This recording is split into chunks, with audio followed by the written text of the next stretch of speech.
las periodicidades: 24 horas, 12 horas y 6 horas. Aquí hay otros gráficos. Claro, aquí desplegados de formas distintas. Aquí, las periodicidades.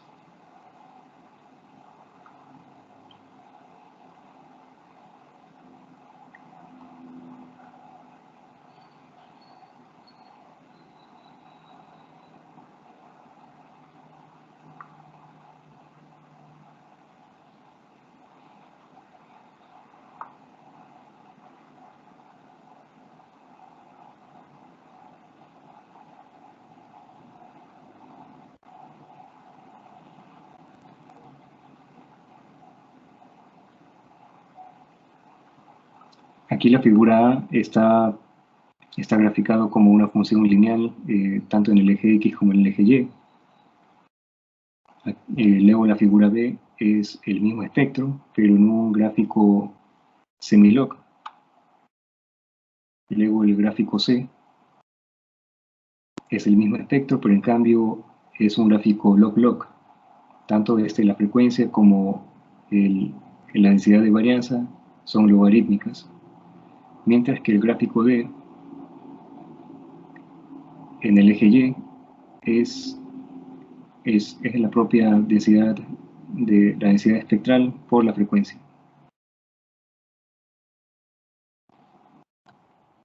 Otros casos que tenemos también son sobre series de tiempo de nivel del mar que son mostradas aquí en pantalla.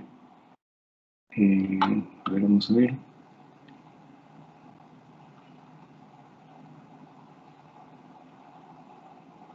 En el panel superior tenemos el nivel del mar de El Callao y también del nivel del mar de Nauru, que es una isla que queda en el Pacífico Central. Mientras que en el panel inferior tenemos el viento. Tenemos el viento a distintas latitudes, a distintas longitudes sobre el Ecuador y también en Callao. De tal forma de que uno esperaría encontrar cierta relación entre el viento y las oscilaciones que ocurren como respuesta de las variaciones de este viento. Aquí, por ejemplo, se nota de que el viento, especialmente en el Pacífico Occidental, que es 150 grados este, es más energético en esta banda de frecuencias, que se corresponden con aproximadamente entre 30, 50 hasta 90 días. Esto típicamente está relacionado con oscilaciones intraestacionales.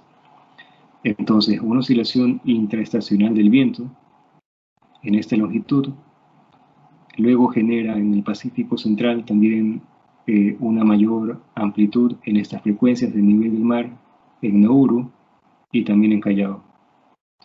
De esta forma nosotros vamos haciendo ciertas inferencias, y de hecho esto fue uno de los puntos de partida también para determinar parte de la historia del ENSO, que es cómo se produce la transferencia de la variabilidad desde el Pacífico Occidental, que aquí está señalizado por el viento en 150 grados este y 145 grados este, versus la cuenca del Pacífico Oriental, que aquí está señalizado por el nivel del mar de Callao. Luego también tenemos la determinación o la cuantificación del espectro de uno de los índices que también es parte de las métricas del Niño. Esto tiene que ver con la parte atmosférica del Niño Oscilación del Sur, que es el índice de oscilación del Sur. Entonces, aquí el espectro nos muestra de que el mayor contenido de energía está entre 100, esto sería 50, 60, 100, sería aproximadamente 80, 90 meses, y 80, 90 meses son ¿cuántos? Son 12, 24, 48, 48, 58, 60, 72, ya he perdido la cuenta ya.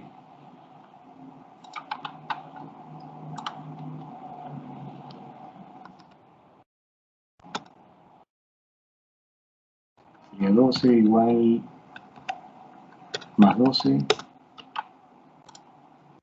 Aquí vamos a hacer una pequeña secuencia. Esto es 1 año, 2 años, 3 años, 4 años, 5 años, 6 años, 7 años. 84, el siguiente sería 8. Eso sería número de meses. Entonces vamos a regresar a nuestro espectro del índice de oscilación del sur y vamos a ver qué conclusión llegamos. Entonces aquí el contenido de energía está relacionado con las periodicidades alrededor de 84 y 96 meses, más 84 meses, que equivalen con 7 años. El segundo pico de energía está alrededor de 50, esto sería 33, 40, 50 más o menos, entre 4 y 7 años. Entonces, la conclusión es que el mayor contenido de energía del índice de oscilación del sur está comprendido entre 4 a 7 años. Y de hecho, esta es una de las formas de decir de que el niño se presenta con una regularidad o con una frecuencia de entre 4 a 7 años. Algunos autores indican de que es de 2 a 5 años, otros de entre 4 a 7 años, pero vemos de que el análisis espectral mediante la obtención del espectro de alguna de las métricas de niños y de oscilación del sur permite hacer esta inferencia, permite confirmar o permite cuantificar o permite sostener estos postulados.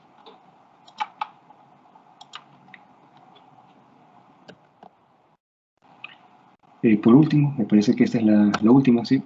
Tenemos el espectro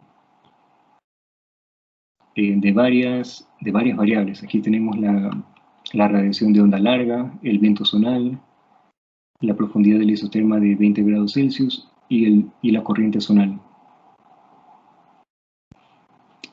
Esta es la escala representativa de lo intraestacional. En algunos gráficos del espectro siempre es conveniente graficar en la dimensión X las frecuencias, pero también las periodicidades, porque finalmente uno siempre tiende a encontrar equivalencias más en las periodicidades que en las frecuencias, siendo el periodo el inverso de la frecuencia. Entonces aquí lo que se obtiene por resultado es que, nuevamente, como en la gráfica que vimos, como en esta gráfica que vimos del trabajo de Enfield, cuando ocurren ciertas variaciones del viento en el Pacífico Occidental, estas tienen una respuesta en la termoclina o en las variaciones de la termoclina, que aquí se muestran con un contenido energético relativamente alto, y también en la corriente zonal, que aquí también se muestra alto para una frecuencia muy próxima a la del viento respecto a la isoterma de 20 grados Celsius y también al viento zonal. Estos son parte de un mismo proceso que tiene que ver con la propagación de una onda de Kelvin. El viento genera un forzamiento sobre la superficie del océano. Sobre el océano se produce una convergencia de Ekman que deprime la termoclina, y esa depresión de la termoclina se va a transmitir como un pulso a lo largo del ecuador. Acordémonos de que en el ecuador el balance del océano está determinado por el viento y por el gradiente de presión. Entonces, si el viento actúa, va a producir, bueno, en estos casos produce el efecto del bombeo de Ekman, y como no hay un gradiente de presión que se sostiene porque los vientos alisios son relajados durante un evento de Niño, lo que va a producir es la propagación de las ondas ecuatoriales en la forma de una onda de Kelvin, que tiene una periodicidad bastante similar a la que se originó con respecto al viento. La onda de Kelvin deprime la termoclina y también genera una corriente zonal que es hacia el este. y lo otro es que también produce una elevación del nivel del mar. Si aquí sacamos el espectro del nivel del mar para estas ubicaciones, también vamos a encontrar de que hay un contenido energético relativamente alto para estas periodicidades. Pregunta sobre la utilidad del análisis espectral. ¿Está comprendido el concepto? Y luego también de dónde se obtiene. A partir del análisis de Fourier, planteamos la función como una suma de senos y cosenos, determinamos los coeficientes A sub p y B sub p, luego el coeficiente C sub p. Esto lo determinamos para todas las frecuencias, hacemos un diagrama o un gráfico entre la frecuencia y la densidad espectral, que es la propia densidad de varianza, y buscamos explicación sobre las series de tiempo. Esencialmente buscamos dónde está concentrado el mayor contenido de energía, puesto de que la varianza es un proxy de la energía. Preguntas que tengamos en este momento.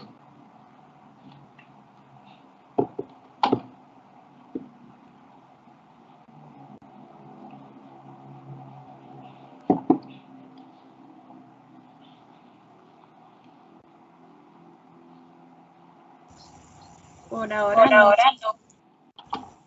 Seguramente recordaron algunos elementos de ondas, porque allí también se hacen algunos ejercicios de determinar el espectro del oleaje, que esencialmente nos lleva a la altura significativa, y reconociendo dónde está el mayor contenido energético, también determinamos el periodo de un registro de la altura instantánea de la superficie del mar, es decir, eta. Vamos a desarrollar un ejemplo que aquí estaba señalado para el espectro, que es este script que está compartido en el Teams. Yo lo voy a abrir por acá.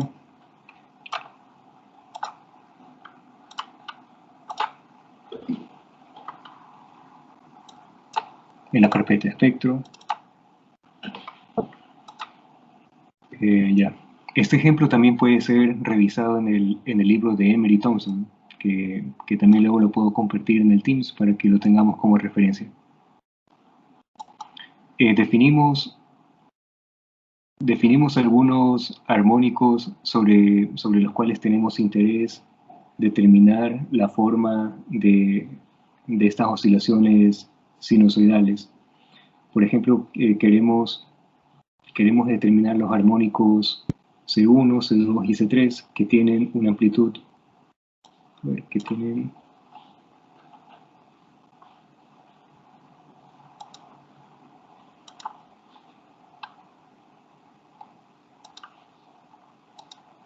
¿cómo era?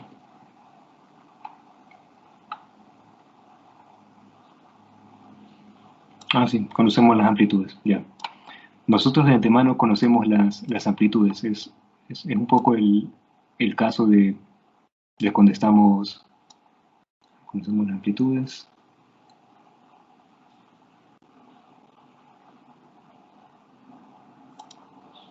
Si conocemos las amplitudes y las fases, de hecho podemos determinar o podemos generar esa función armónica, que es lo que vamos a hacer. Ya, entonces estamos bien.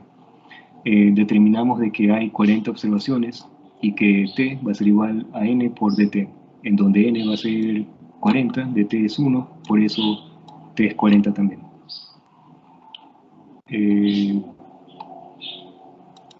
Entonces, tenemos las amplitudes C, que son 2, 0.75 y 1. Estos son amplitudes arbitrarias que hemos determinado. También las fases las conocemos, que es pi cuartos, pi medios y pi sextos. Tenemos n, que son los cuales tienen n puntos de muestreo. Y en cambio, nosotros de antemano sabemos de que estos coeficientes y estas fases corresponden a los armónicos K, 1, 2 y 6.